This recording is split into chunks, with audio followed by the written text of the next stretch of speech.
my dues I'm paid, knowledge I have gained. Learned I am the master of what I do or say. Legends are born, not made. I'm destined to be great.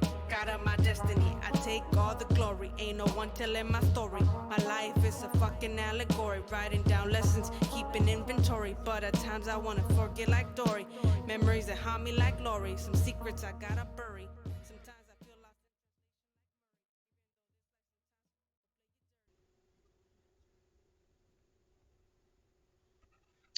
What is up, everyone? This is Octoberz here with another episode of Nightmare on Sedgwick Avenue. This is season 2, episode 10. If you're tuning in right now, this is actually the season 2 finale. I've had a lot of dope guests, 9 guests total. I'll shout them out in a second. Pretty much, it's been a dope journey, 2020. Very productive, very blessed with everything going on with the pandemic, Black Lives Matter, everything. I have to say that I've been blessed and lucky. And shout out to everybody that's been supporting the journey. I really do appreciate everybody that's been tuning in for any episode, either Nightmare on Sedgwick Avenue here on my podcast at 7 Octoberz on IG or YouTube channel. And also my other, platforms that I have with like Platform Collection. Shout out to the Platform team with Nightmare Cinema. That's a show I have there where I discuss horror movies. And then this podcast, I interview people in the horror and hip hop community. So I've had MCs, directors, so on and so forth, artists. So I'm trying to get a little bit of everything because those are the two cultures that I love. I love music and movies in general. But I kind of, had to choose 2 genres, and those are the top of my my list. So this episode 10, I'm not gonna have any guests. It's just me, myself, and I just wanted to talk about this journey so far with Nightmare on Sedgwick Avenue. For those who've seen my journey from the beginning to where I'm at now, so I kind of want to go over that. It's 2020 December, so I want to kind of go through everything that I've done this year. Very proud of myself. Not the type to be total boost my ego or anything like that, but sometimes we gotta appreciate ourselves. Sometimes we don't give ourselves enough self-love, so I gotta shout myself out. I'm proud of everything I've done. I put in a lot of work and it's paying off, so I just kind of want to inspire people to go and follow their dreams, whatever it may be. Like, this started off as a dream and look at where it got me. So as long as you put in the work, of course. I just want to show people that you can do it too. Don't be scared. Don't let fear stand in the way. A lot of the times that's what stops us the most is ourselves, not anybody telling us we can't do it, but ourselves that we can't do it. Our mind's got to kind of play tricks, but you can also change it. And that's what I did to, self-believe in yourself, because that you're at the end of the day, you're going to be your number one supporter. So Nightmare on Sedgwick Avenue, by the time this drops, it will have to already have been 2 years since I started this blog. Initially is what it started off as, and now it morphed into a video podcast. Last year was an audio podcast in 2019. So kind of want to tell you guys a little bit of my journey, a little bit of how it started for those who are just catching on. So the idea for Nightmare on Sedgwick Avenue came to me in 2018, towards the end of the year. Again, December 22nd is the anniversary of when I started the blog. So I had been thinking of starting my own t-shirt business and stuff like that, a few years back. And in 2017, me and my friend were like, oh, maybe we should do something like hip hop, and I was like, we just left it at that. And in a notebook, I had written 7 Octoberz. So 7 Octoberz, for those who don't know, it has a double meaning. It's October 7th, 2014. My abuelita Rafaela Ojeda passed away. She's a big influence and huge impact in my life. She pretty much raised my sisters and I. So she's the reason why I fell in love with music and horror movies and just movies in general as well. So as a way to pay homage to her and keep her legacy alive, I did 7 Octoberz and then just changed the S to a Z. And then it's also double meaning because the number 7 is one of my favorite. It is my favorite number. And October, I love the month because it's, Halloween. As a horror fan, that's Christmas to us. So I wanted to do that. So I always had that name, 7 Octoberz. That would be like something I would have like my business name, because it's short, it's easy, it's catchy. And then that was like around 2016, 2017, I want to say. And I had it in a notebook, so I left it there. And then I met someone that had a blog, hip hop blog, and I was like, that's cool. I started getting introduced to the hip hop scene here in San Diego, because I'm from San Diego, California. So I got into it, and I'm like, this is dope. And on my personal IG, I was already talking about hip hop and horror, like horror movies that I liked, mainstream and underground rappers that I liked. So I would like put posts and shit like that. And then I got the idea, like, why don't I just start my own platform? So I was like, okay, I'm gonna do this. But what's gonna be the name? Because if I'm gonna merge two completely different cultures, what is it gonna be named? And I wanted to merge these two cultures, hip hop and horror, because they're more alike than they're different. They're always, seen as the negative, like they glorify violence, they objectify women, all this stuff, but they also have like the positive sides. With horror movies, you're coming face to face with your fears and overcoming them sometimes. Women are also like protagonists in these movies. They're not victims, which is fucking dope to me. And then hip hop too, I've learned a lot of knowledge, history and all that stuff. So they're obviously always seen as like misinterpreted. And I love these two cultures, so I wanted to bring them together. No one was really doing that because I was trying to like Google and I couldn't really find anything. I think there's a few out there, but not as many. And there's a lot of hip hop blogs already, and then there's a lot of horror blogs, but none are combined. So I was like, let's do this. So I was thinking of names, and I was like, okay, Nightmare. Like it just kept sticking, like Nightmare on Elm Street, because I love that movie. That's like on my top 5. And then I was like, what can I do? Nightmare's like a street, Nightmare on Elm Street. So I was like, hip hop, what street? And I was like, Sedgwick Avenue. For those that know the history of hip hop, that was where the first hip hop party took place in the Bronx. It was like a school party. And, they had the first hip hop party. That's where like hip hop kind of blew up from there. So I was like, yeah, I got to do this. I'm going to call it Nightmare on Sedgwick Avenue. And that's how the name came about. So then in 2018, I got a WordPress, paid for the website, and then just started, like, all I was going to do is like start reviewing mainstream and underground hip hop, and like underground, like, like Jedi Mind Tricks, stuff like that, like R.A. Rugged Man. That's, to me, I was considered like underground. I wasn't talking about like local. I was just thinking like that, And for horror, I was just going to do like, horror movie reviews and stuff like that. So I was like, okay, that's it.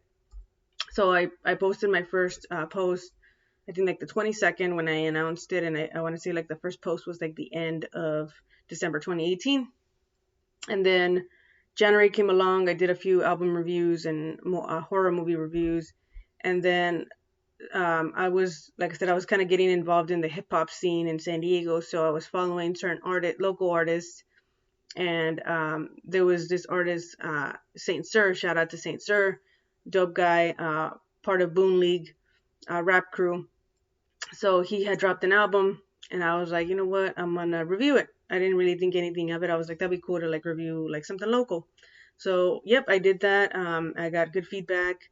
And I was like, damn, why don't I just fucking review San Diego shit, because that's my city, and not a lot of people are out there. I mean, at the time, it was just SD Loves Hip Hop, so shout out to Nate out there. He was doing that, but nobody else was really like putting an eye, in the city. So I was like, I'm gonna try to do that. And then I started going to shows, all this stuff. Started getting more involved, getting to know more people. I would go up to artists at the end of the shows. I even did like business cards and shit like that. So right now, obviously, it's hard with the pandemic because, shows and everything is hard to meet people. But right now, you have social media, so there's really no excuse. So what I would do is I would hand out my business card after they would perform if I thought they were dope. And I was like, hey, I run a blog. I'm doing reviews, blah, blah, blah. So I did that and started like getting traction that way. I was like supporting the city, and people were supporting me back because I was showing them love, and it came from a genuine place. It was not me for trying to get followers or anything like that. I was just literally doing it for the love of the culture. So I did that. and it went great. I met a lot of people. 2019 was a great year. I cemented myself in like the San Diego hip hop scene for sure. But I was kind of like low key leaving the horror side out. Like I was still doing like horror movie reviews, and that was cool and everything. But I was like, damn, I would like to get to know more people in the horror community. I was getting followers and stuff like that, but I wasn't interviewing, because I started the podcast. I want to say it was like in August of 2019. It converted into a podcast. I still have the blog. I'm still gonna keep that, but I wanted to make something like audio or visual for people who might not be the ones to be the type of reading, because as we know, we're in a generation where a lot of people either like audio or visual. So I was like, I need to do a podcast. So yeah, I started, I believe, in August of 2019, and I interviewed a lot of dope singers, rappers from the local scene, and it was great. Got to get to know people a little bit more in depth, which was really dope. So that went well. And then I was like thinking for, my goals for 2020. And I'm like, I want to do a visual podcast. Like that's my goal for sure. And I want to interview more people in the horror community, because that's one thing I didn't really do in 2019. I wanted to better myself as a creator, as a tastemaker, whatever you want to call yourself. Like you always want to be innovative and think of different ways how you can make everything better. Because I'm that type of person where I'm not content. I always have to, one up myself every time. So that was what my 2020 goals were. So sure enough, 2020 comes along.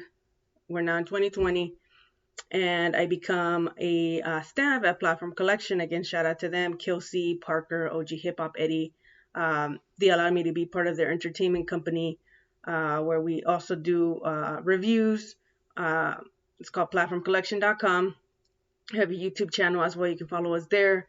So we're going to do reviews. We're going to go on tour and everything. I was going to be taught like tour management and all that.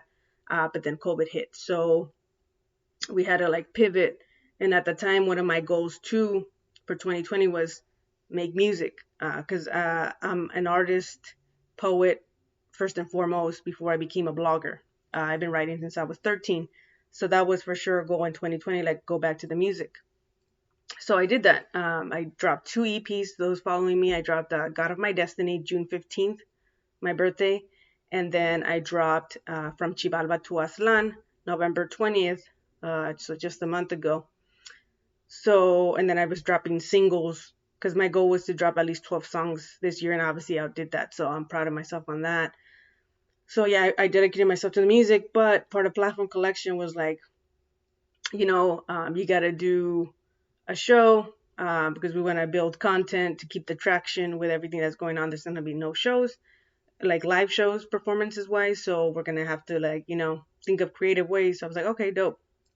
So I thought, okay, let's do a horror show, because that's, my thing, horror and hip hop. So I was like, I want to do a show where I'm going to talk about my favorite horror movies. And if I can, I'll bring on guests. So I named it Nightmare Cinema. And it's been a great journey on that as well. I'll talk about the guests and everything that I've had. But pretty much, we talk about horror movies. I had guests. Sometimes I didn't. When I first started the actual show, I was just myself talking about my favorite horror movies. So follow me at Platform Collection YouTube channel, Nightmare Cinema. I also have a playlist in my 7 Octoberz YouTube. So yeah, so we did that. And meanwhile, I was still doing Nightmare on Sedgwick Avenue. So I kind of want to run through some of the episodes I had. But before I do that, I also wanted to give out my list of my top 10 hip hop albums, both mainstream and underground / local. Honorable mentions, also my top 10 R&B albums, and my top 10 Musica Urbana albums, because I'm a huge fan of like reggaeton, Latin trap, all that, which kind of falls a little bit for me is like the Latino hip hop a little bit different, but it's just the same vibe for me, because it's kind of like rapping in Spanish, but it's a little bit different. My top 10 horror films, and then my top 10 horror TV shows. So I'll go into that first, and then we'll go over into the last segment will be me shouting out everybody that's been part of this Nightmare on Sedgwick Avenue podcast this season. season 2. So I'll start off with my top 10 rap albums / EPs for the mainstream. So again, no particular order. Number 1 I have here is Big Sean, Detroit 2. Very dope album. Big Sean is I think for me is an underrated MC. Very positive album. It shows his growth, so I really fucked with that fucking album. That's fucking dope. Second one, Conway the Machine, from a king to a god. Hands down, one of the best lyricists alive right now, like hands down. Russ, he figured out the formula to make like melodic, catchy rap R&B-ish music, and I really look up to him as a businessman as well. He does everything himself too, so I think that's fucking dope, and he pushes that a lot. Very positive too. Sometimes he comes off as cocky, but I don't think that's what he is. He's just really confident and knows what he wants. So I hope one day I can reach his status. So Shake the Snow Globe is another one of my favorite albums this year. Reason, New Beginnings, part of TDE. Check that project out. Number 5, Brittany Carter, As I Am. Fucking dope female MC. That's all I have to say. Just go look it up. John Connor, SOS, another fucking dope MC. I kind of had forgotten about him for a while, but he's fucking dope. Dope project he put out. Styles P, Styles David, Ghost Your Enthusiasm. Styles P is another one of my favorite MCs of all time, so he's fucking dope. This project is obviously dope. Benny the Butcher, Burden of Proof. Again, another top lyricist up there for me. Again, Conway and Benny are part of the Griselda crew, so shout out to them. They're killing it. They're killing the game. Static Selecta with special guests, various artists, The Balancing Act. Again, another great project this year. And then number 10, Shay Noir, After 12. It's her, I think, third debut album. I want to say, not debut album, but third album that she's dropped. I think she's had other ones with like Apollo Brown, but this is like where she actually self-produced and everything, so that's fucking dope. And again, another very dope female MC. Honorable mentions, Lyric Jones, Closer Than They Appear. Very poetic lyricism, so check it out if you're into that. Busta Rhymes, Extinction Level Event 2, The Wrath of God. I loved it. It would have been on my top 10, but I felt like it was too long. But other than that, the features are great on there as well. Number 13, Yo Gotti, Untrapped. Honestly, I've never really been a Yo Gotti fan. Not my type of music, but this fucking project was great. Common, A Beautiful Revolution, Part 1. Again, it kind of touches on the times that we're living in with the Black Lives Matter, all that stuff, racial tension. Great project again. Another honorable mention is Bishop Neruvia, My Disregarded Thoughts. Another great, I guess you can consider him mainstream. Some people consider him underground, but he's really dope. Kid Cudi, The Man on the Moon 3. He just dropped it like a few weeks ago. But I believe we should mention it because it's a great project. I'm glad to see him happy. He seems like in a better headspace and just overall like happy. So I'm proud of him. I grew up listening to his music, so it's dope to see him and his growth. And then lastly, Jack Harlow. That's What They All Say. Again, he had the hit record, What's Poppin' this year. I think it might have been the end of last year too. I can't recall, but I saw him in Sway in the Morning. I want to say like about 2 years ago, and I was like, this guy's dope. So it's cool to see his growth as well. And then moving on to underground, local rap and R&B. So number 1, again, no particular order. Vel the Wonder, Trophy Wife. She's one of my favorite MCs. Killing it. Doesn't matter if female, male. She's just a fucking dope MC. So check that out. Really great project. Second, Arquitecto Verbal with Orchestrated Sounds, the feature presentation. I interviewed him as well on this podcast, which I'll touch on that, but great project. Go check it out. Third, Pause 1, Dance on My Grave. Very heartfelt, relatable album.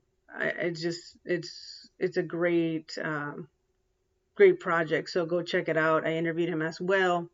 Busy Balboa, Disturbed Tranquility. Again, from top to bottom, it's a great cohesive project. Shout out to her as well. I interviewed her. Smalls Uno, Villain Music. Shout out to the homie Smalls. Um, and the Spooky Gang. He's the founder of Spooky Gang that I'm a part of, that rap collective. So shout out to him. Great project. I also had a chance to have him on Nightmare Cinema as a guest to discuss one of our favorite horror movies, Nightmare on Elm Street. So yeah. Number 6, Mike Holmes, Smiles and Tribulations. This is like a soulful rap, R&B-ish, poetic. It's really dope project, so go check that out as well. Most of these people, so Smalls and Mike, are from San Diego, so shout out to my city. R.J. Payne, again, one of the top illest lyricists up there with Conway and Benny. Beautiful Pain 2, great project. Sham Black and Rob Broccoli, Shamrock. Shout out to the homies, Sham and Rob, part of Spooky Gang as well. It's only a 3 song EP, but it goes hard, so go check that out. Number 9, Ransom, Director's Cut, Scene 3. It was kind of hard because he put out a lot of projects, but I love that he mixes horror and hip hop, which I do myself too, so I had to put him up there. And again, he's another ill lyricist up there for this year. And number 10, Noah James, Dirty Gospel. I had him as a guest as well on Nightmare Cinema. So shout out to Noah James, dope individual as well. And this again is another great project that he put out. He put a few out this year, but that one stood out for me for sure. Honorable mentions, Dev Love, Kevin Ryan, Curtis Brooks, Factual, Eruption, jazzy, funk, R&B-ish. It's a great project too. Had to put it up there. Number 12, 777, Level Up, R&B-ish, 2 rap, from San Diego too. So shout out to them. Grime Wave, Birds of Prey. It was like a various artists. Grime Wave is also like a collective of dope MCs. If I'm not mistaken, they're mostly all from New York. So shout out to Grime Wave. And Hanzo, who's like, I think the producer on this whole project. XP the Marksman and Rock Marciano, Continua Asparare. I probably butchered that shit, but dope project as well. I am also interviewed XP, so shout out to XP, this Marksman. Number 15, Hera MX, 444, Paradise, Encerrado No Enterrado, Mexican rap, very dope. And then lastly, 60 East, the Freeway Series, Volume 3, Traffic Jam. Shout out to 60 East. I had him on the podcast too. Actually, not the podcast, on Nightmare Cinema. And we discussed dope horror movie, The Lost Boys, which is one of his favorite horror films. So that was my top 10 rap, R&B, underground, local, and honorable mentions.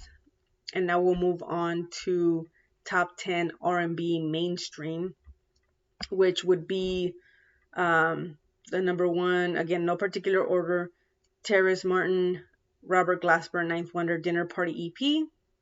Number 2, T.Y. Dolla $ign featuring T.Y. Dolla $ign is the name of the album. Number 3, Jessie Reyes, Before Love Came to Kill Us. Her vocals are just crazy on this. Omarion, The Connection. Danny Lay, Movie. Kali Uchis, Sin Miedo. It has a longer title, but Sin Miedo is the main title. I had that fucking project on repeat. Like, her voice is just so unique. It's her first like all Spanish album. She's Colombian, but she's fucking dope. Queen Naija, Misunderstood, Bryson Tiller, Anniversary, Giveon, Take Time, Jacob Lattimore, Leo Season.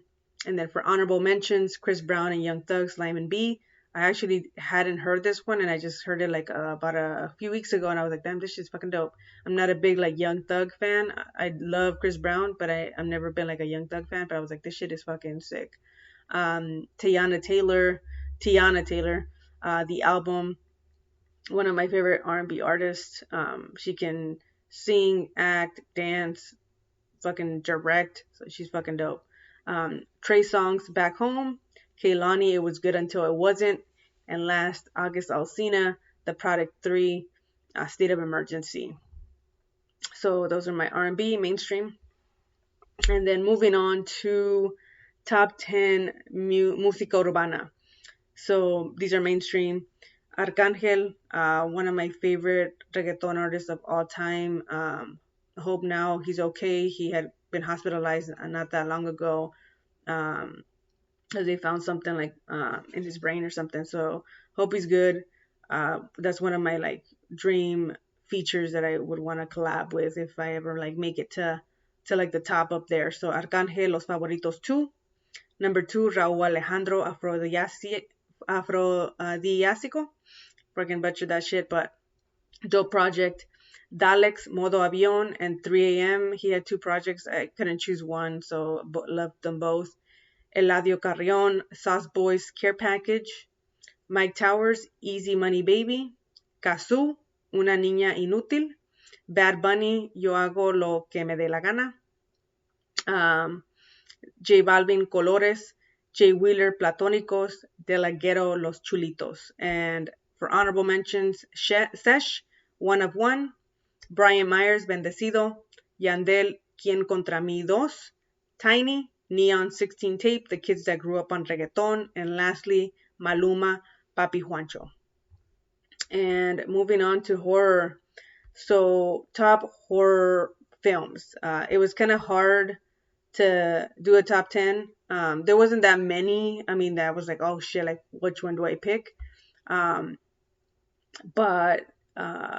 there was like decent ones. So, again, no particular order. Number 1, the Host. Never been a fan of like footage films. It's kind of footage, but more like video camera.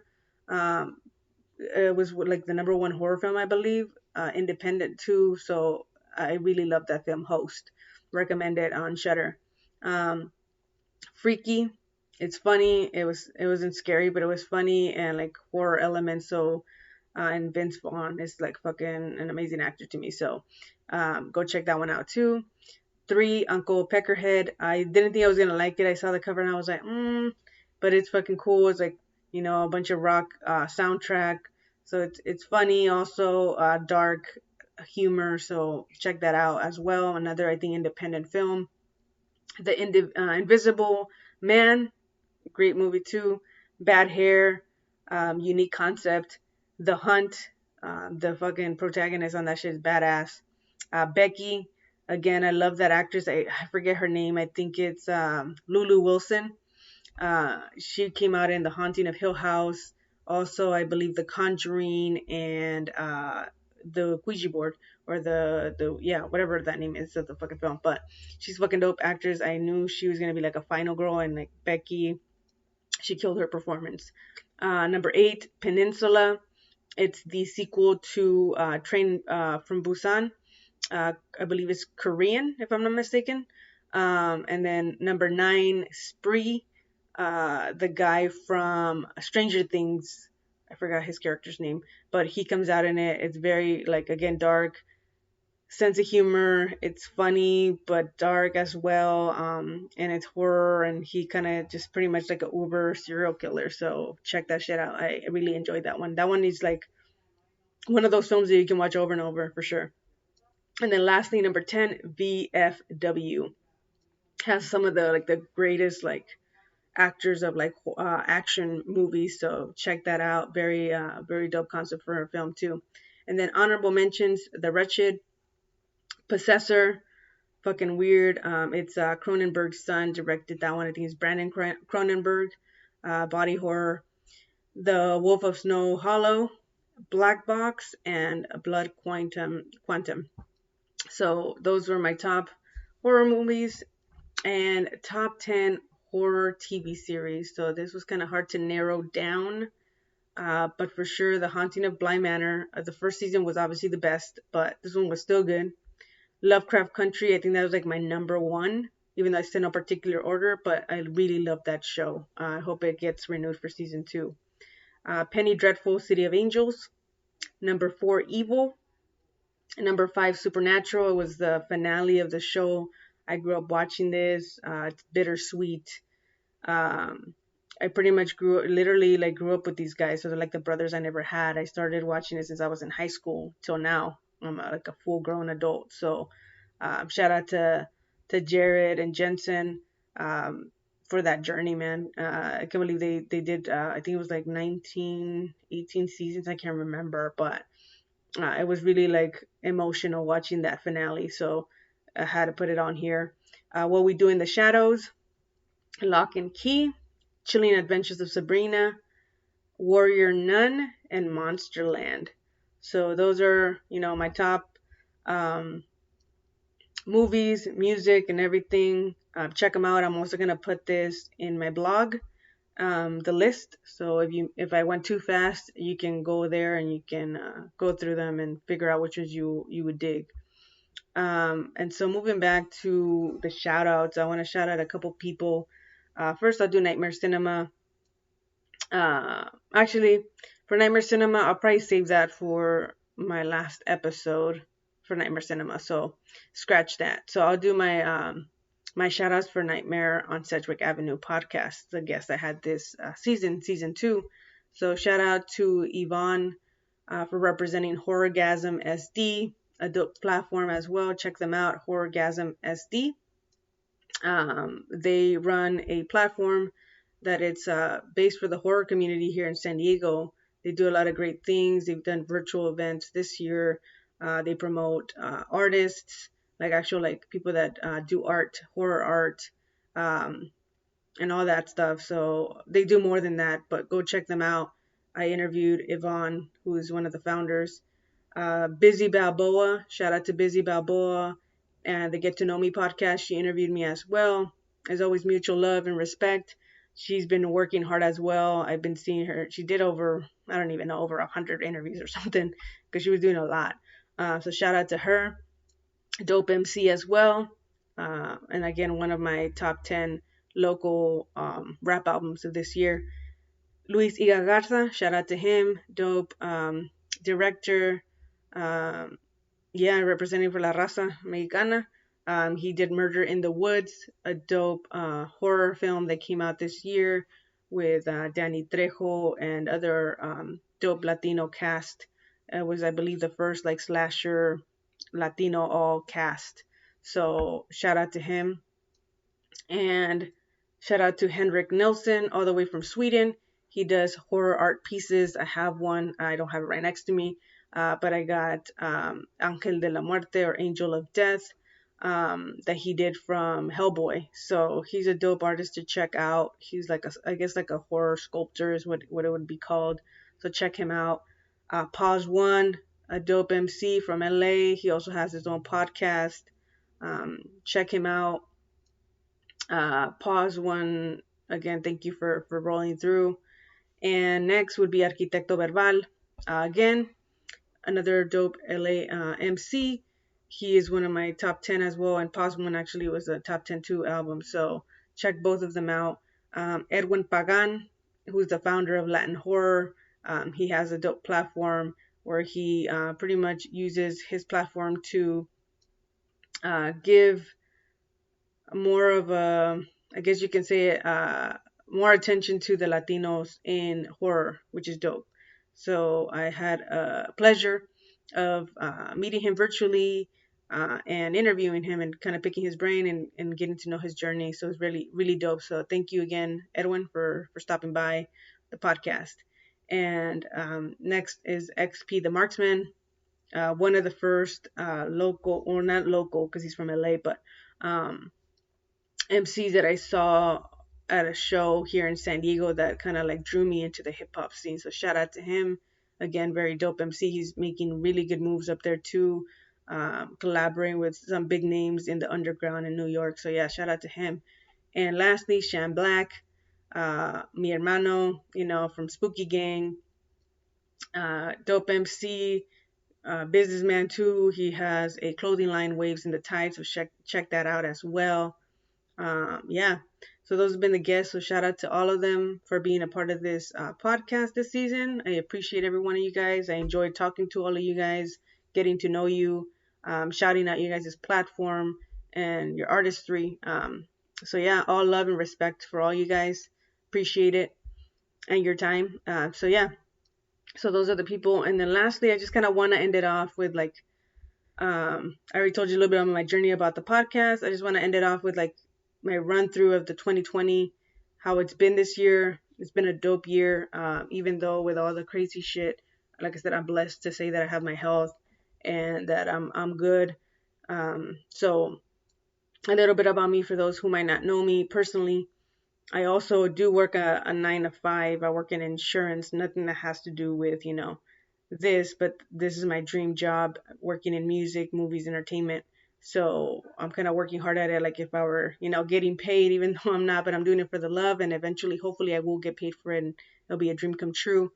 But I do work a 9 to 5 insurance, just like a kind of like a call center. I just got promoted recently to team lead, the beginning of the year. So I believe it was the beginning of the year, if not last year. I can't remember, man. There's been so many things going on, but it's been good there. I'm able to do this on the side, so it works out for me. And even while doing that, like I said, I was able to work from home. So I was lucky enough. Um, it allowed me to still grow my brand. So I run and edit all my shows, podcast, blog. So I'm proud of myself on that. It's just about organization, because a lot of people's like, do you sleep? And I'm like, yeah, I do. I actually am a huge fan of naps. But you can all do it. You just got to know how to juggle everything. I think organization is the key for me, and then having a strong work ethic. So just to let you guys know, like, all everything I've done this year, it's crazy. Like, I just want to say it because it's more for inspirational. It's not for my ego, but for inspiration to show you guys that if I can do it, you guys can do it too. So for Nightmare on Sedgwick, I had 9 guests, total of 10 episodes. This would be the 10th. For my blog, Nightmare on Sedgwick Avenue, I did 96 posts. Nightmare Cinema, I had 17 episodes. I pretty much had 2 seasons. I split it into 10 episodes each. So first season was 10. This season, I ended it with 9 episodes. I probably will do the 10th one next month, and then that will end season 2 of Nightmare Cinema. So again, 17 episodes, 9 guests. And sorry, I apologize, actually. It's actually been 10 episodes and then 7 episodes for season 2. So a total of 10 for season 1, and then 7 episodes for season 2. So I would have 3 left for next month, and maybe split it in between February. But 9 guests. And for platform collection, I also, like I said, we run a blog, so I did like 45 posts approximately. Music, again, I released 2 EPs, God of My Destiny and From Chivalva to Aslan. 7 singles, and then I have 3 unreleased features. Personal interviews, I also did personal interviews to promote my brand, Nightmare on Sedgwick Avenue, and me, myself, as an artist, 7 Octoberz. I did 9 interviews so far. I also organized my first hip hop and horror show, Nightmare at Fantasy, which was a great show. It was before COVID hit. I was I think March 8th, I want to say. Shout out to Brandon and Fantasy Lounge for allowing me to be part of that and organizing that. It was a great event. We had MCs pair up with the producer and pretty much flip a horror song, or pretty much score or soundtrack. So kind of like Nightmare on Elm Street, like the theme song for that horror movie. So it's fucking dope to see that done. Hopefully next year maybe we can do something similar. We'll see. I did my first photo shoots too. Shout out to Sham Black again, who organized them. I did a couple video cameos. I had my first music video, the SD Music Room. So shout out to Yazi and the SD Music Room. I had a promo, Spooky Halloween. Again, shout out to Sham for organizing that. So it was a busy year. But yeah, I hope you guys enjoy this episode. Might have gone too fast. Sorry about that. Just want to make sure it's not too long. But I want to thank everyone again who's supporting either my podcast, my show Nightmare Cinema, my blog, my music, any of that. It really means a lot to me, for real. So thank you guys. Hope you guys tune in for season 3 of Nightmare on Sedgwick Avenue. I have really dope guests lined up for 2021. I'm really excited about. I'm not going to make any announcements yet, but I'm working. I'm trying to get a lot of dope people.